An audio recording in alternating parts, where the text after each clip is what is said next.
Kisah akan berfokus pada seorang bujang lapuk bernama Seth. Ini rarainya.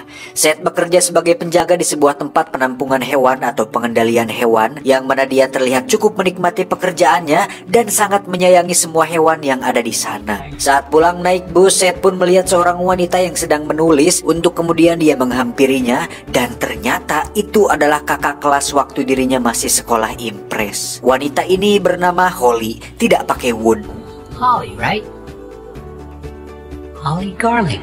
Holly sendiri agak sedikit lupa dengan Seth karena sebagai seorang kembang kelas dulu, dia tidak pernah memperhatikan krocok-krocok tak menarik seperti dirinya. Saat di rumah, Seth pun masih kepikiran dengan pertemuan tadi, dan jika dilihat dari bagaimana dia stalking dan mencari Facebooknya si Holly, saya yakin bahwa Seth sepertinya memiliki ketertarikan dengan Holly.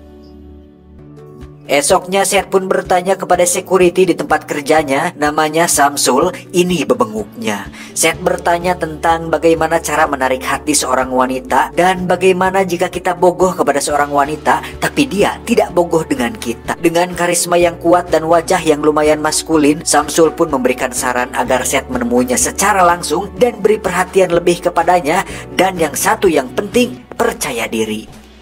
Sesuai saran dari Samsul, Seth pun mencatat semua hal tentang Holly yang dilihatnya dari Facebook untuk kemudian dia mendatangi tempat Holly bekerja, di mana dia bekerja sebagai pramusaji di salah satu warung makan yang suka buka di bulan puasa. Dengan rasa percaya diri yang tinggi, Seth pun mencoba untuk melakukan percakapan menarik dengan Holly, yang mana hal itu justru membuat Holly merasa terganggu saat bekerja, dan sepertinya Holly memang tidak memiliki ketertarikan dengan Seth. Meski tidak mendapat respon yang baik, Seth tetap tidak mau menyerah begitu saja, di mana dia nekat mengikuti Holly sepulang kerja sampai mengetahui di mana Holly tinggal. Holly sendiri tinggal bersama sahabat baiknya yang bernama Claire. Ini orangnya, di mana mereka berdua terlihat sangat dekat, bahkan sering minum amer bareng sambil menikmati indahnya alam. Esoknya saat Holly baru tiba di tempat kerja, dia pun mendapat sebuah kiriman bunga mawar kesukaannya, yang mana Holly menganggap bahwa itu adalah kiriman dari Eric pacarnya, yang padahal itu adalah bunga kiriman dari Seth. Saat menemui Eric di bar tempatnya bekerja, Holly pun berterima kasih atas hadiah bunga yang diberikannya. Namun Eric yang tak merasa mengirimkan bunga itu langsung membuat Holly ngahuleng dan berkata dalam hati, jangan-jangan. Dan benar saja, tak lama Seth pun muncul dan nekat menghampiri Holly, di mana Seth mengatakan bahwa dia hanya ingin berbicara dengan Holly. Namun karena terlalu frontal dan terkesan nyosor, Holly pun justru ketakutan yang membuat Eric seketika bertindak. Dengan tubuh mungil dan kurang berdaging, Seth pun dipukul dan ditendang layaknya manusia tak berharga, di mana hal itu cukup memancing jiwa-jiwa brutal yang ada pada diri Seth. Tak disangka saat dirinya dihajar, buku milik Holly pun terjatuh dan diambil oleh Seth, di mana Seth diam-diam membawanya pulang, kemudian membaca semua tulisan atau catatan milik Holly. Dan yang paling mengejutkan adalah ada sesuatu dalam diri Holly yang membuat Seth tercengang, di mana hal itu berupa penyakit yang membuat Seth berinisiatif untuk menolong atau menyembuhkannya. Setelah selesai dengan segala persiapan, Seth pun mulai mengikuti Holly di malam hari, yang mana Holly sadar bahwa dirinya sedang diikuti. Bahkan saat dia menabrak seorang gelandangan, Holly dengan cepat menyemprotnya dengan spray anti kejahatan yang membuat kedua mata si gelandangan keperihan. Seth pun masuk ke dalam kamarnya, membiusnya, membawanya dalam sebuah kotak kardus, dan berhasil melakukan penculikan sesuai yang direncanakannya. Saat sadar, betapa kagetnya Holly ketika menyadari bahwa dirinya sudah berada dalam kurungan di ruang bawah tanah yang minim cahaya. Saat mencoba melepaskan rantai kandang, Holly justru harus mengalami sakit ketika kukunya lepas saat mencoba membuka rantai tersebut. Tak lama muncullah Seth yang membawa makanan dan tempat buang air besar portable, di mana hal itu ditolak mentah-mentah oleh Holly, sehingga Seth mengambil kembali makanannya. Esoknya Seth kembali menemui Holly yang sudah tak berdaya, kemudian memaksanya untuk sadar, dan disinilah kita akan mengetahui tentang alasan kenapa Seth melakukan ini semua. Karena ini semua bukan semata-mata karena cinta dan sakit hati. Dan Anda akan terkejut ketika mengetahui bahwa Holly memiliki alter ego atau kepribadian ganda, di mana teman kosnya yang bernama Claire yang kita lihat tadi itu tidak lebih dari hanya imajinasi di pikirannya saja. Ini semua berawal ketika Seth membaca buku catatan milik Holly, yang mana isinya menceritakan semua kehidupan Holly yang sebenarnya.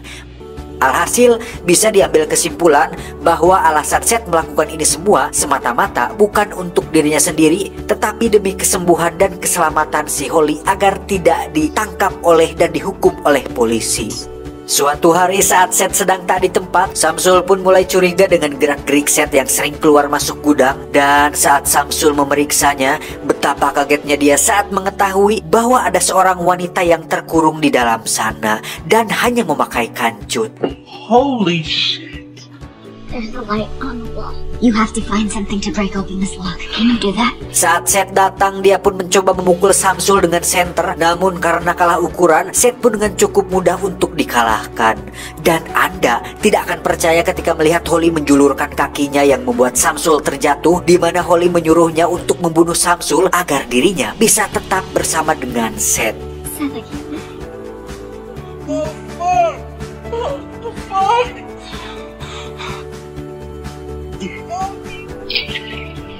Entah apa yang sedang direncanakan oleh si Holly ini, alih-alih ingin mengendalikan situasi, kini justru Seth lah yang nampak dikendalikan oleh si Holly. Meski sudah melakukan penculikan, ternyata Seth tidak senekat yang dibayangkan, karena saat sudah membunuh Samsul, Seth terlihat merasa bersalah dan tak tahu apa yang harus dilakukan selanjutnya. Seth, you have to listen to me. Dengan bantuan Holly yang sudah expert di bidangnya, Seth pun diberi arahan untuk menghilangkan jejak Samsul, yaitu dengan cara memutilasi Seth menjadi beberapa potongan, memberikan organ dalamnya pada anjing-anjing di tempat penampungan, dan membakar tulang belulangnya di tempat pembakaran sampah. Dan itu sudah keterlaluan. Yeah, Nate asked me to watch the front while he ran some errands and he's still not back yet. First time's always the worst. I told you. It's an accident.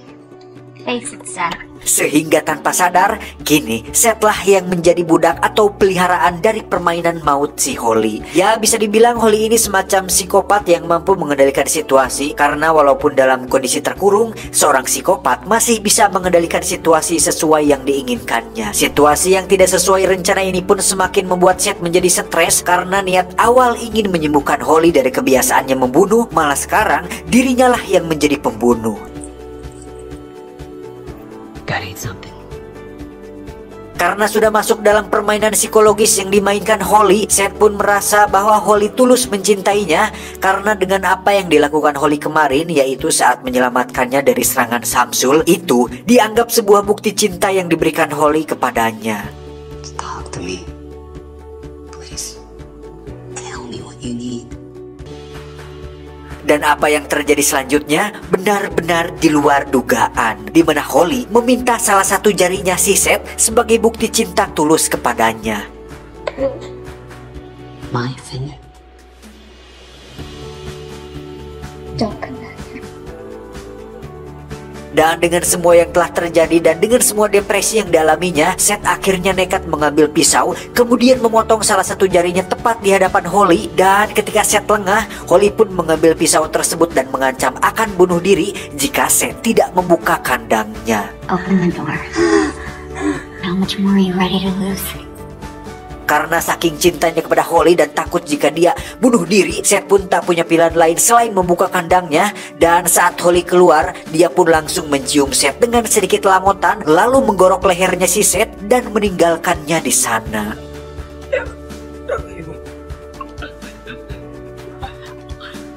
Beberapa bulan setelah kejadian tersebut, kini Holly kembali pada kehidupannya dan tinggal serumah dengan Eric sang kekasih, yang mana saat Eric ketahuan selingkuh lagi, Holly terlihat akan mengambil sebuah pisau dan berniat untuk membunuhnya. Tapi tiba-tiba, Hey babe, can you grab my phone? Yeah.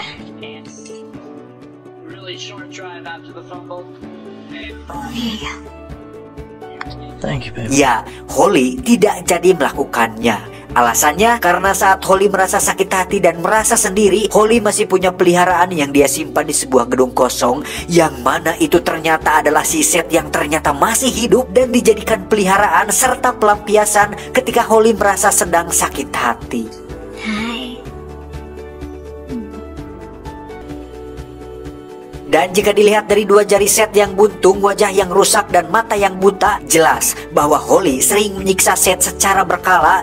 Namun melihat sikap Seth yang penurut dan mencium tangan Holly, bisa disimpulkan bahwa Seth dengan sukarela menerima itu semua sebagai bukti cinta tulus dirinya kepada Holly. Dan itu benar-benar cinta buta yang diartikan secara harfiah. Tamat.